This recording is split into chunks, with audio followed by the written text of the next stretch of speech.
take pride in publicly. So,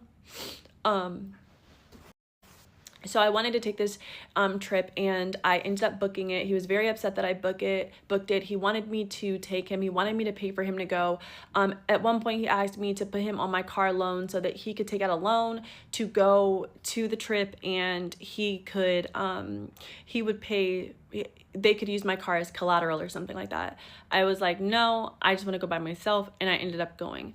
I ended up booking this trip. My mom ended up coming because all of this fallout happened with my sisters or whatever, and on the trip, I had decided to separate myself from him. Now, I want to start with the day before I left. The day that I left. The day that I left, he actually tried to make me miss my flight. The entire day was he physically assaulted me. He sprained my toe. I had bruises from head to toe. He just hurt me. And he just kept on physically assaulting me.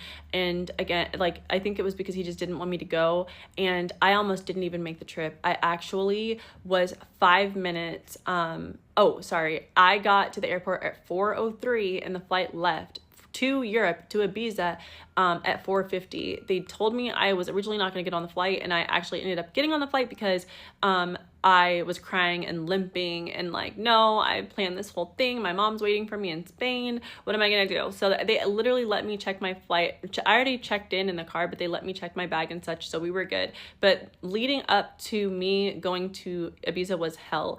I was physically assaulted over and over and over again for hours and hours and hours on end, to which I made my family aware and such. And that, in conjunction with his cheating, in conjunction with his inability to provide or keep a stable job, are the reasons that I was like, this Europe trip is going to be time that I use to reflect, to cut him off.